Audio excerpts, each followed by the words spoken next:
Vitamin D രക്തത്തിൽ കുറഞ്ഞു പോയാൽ എങ്ങനെ നമുക്ക് തിരിച്ചറിയാം? പലരും വിചാരിക്കുന്നത് ശരീരം വേദന, മസിൽ വേദന, എല്ലുകൾ ശോഷിച്ചു പോകും, ഇതൊക്കെയാണ് പ്രധാന ലക്ഷണമെന്ന്. അല്ല, ഒരു പ്രധാനപ്പെട്ട രോഗത്തിലേക്ക് നമ്മൾ എത്തിക്കുന്നതിന് വൈറ്റമിൻ ഡി കുറയുന്നത് കാരണമാകാറുണ്ട്. പ്രധാനമായിട്ടും നമ്മുടെ രോഗപ്രതിരോധ ശേഷി നിയന്ത്രിക്കുന്ന കില്ലർ ടി സെൽസിന്റെ പ്രൊഡക്ഷൻ ശരീരത്തിൽ വേണമെന്നുണ്ടെങ്കിൽ നമുക്ക് വൈറ്റമിൻ ഡി വേണം. ഈ കില്ലർ ടി സെൽസ് ആണ് നമ്മുടെ ശരീരത്തിലേക്ക് എത്തുന്ന വൈറസുകളെ നശിപ്പിച്ച് ശരീരത്തിനെ രോഗവിമുക്തമാക്കുന്നത്. നിങ്ങളുടെ ശരീരത്തിൽ ഫോം ചെയ്യുന്ന നമ്മുടെ ആരോഗ്യമില്ലാത്ത ക്യാൻസർ കോശങ്ങളെ നശിപ്പിച്ച് കളയുന്നതും ഈ കില്ലർ ടി സെൽസ് ആണ്.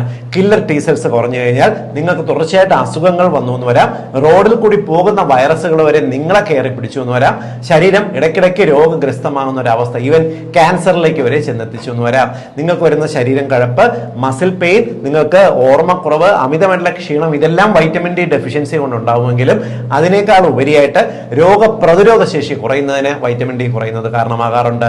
അതുകൊണ്ട് നിങ്ങളുടെ രക്തം പരിശോധിച്ച് വൈറ്റമിൻ ഡി കുറവാണെങ്കിൽ നിങ്ങളുടെ ഡോക്ടറോട് ചോദിച്ച് കൃത്യമായി വൈറ്റമിൻ ഡി സപ്ലിമെന്റ്സ് എടുക്കുന്നത് നല്ലതായിരിക്കും. അതേപോലെ തന്നെ നിങ്ങൾ ദിവസം രാവിലെ 10 മണി മുതൽ 3 മണി വരെയുള്ള വെയില് ആഴ്ചയിൽ ഒരു 3 ദിവസമെങ്കിലും ഏറ്റവും കുറഞ്ഞത് ഒരു 15 മിനിറ്റ് കൊള്ളുന്നതും വൈറ്റമിൻ ഡി കുറയാതെ നിലനിർത്തുന്നതിന് സഹായിക്കും. അറിഞ്ഞുകൂടാത്തവർക്ക് വേണ്ടി ഷെയർ ചെയ്തോളൂ.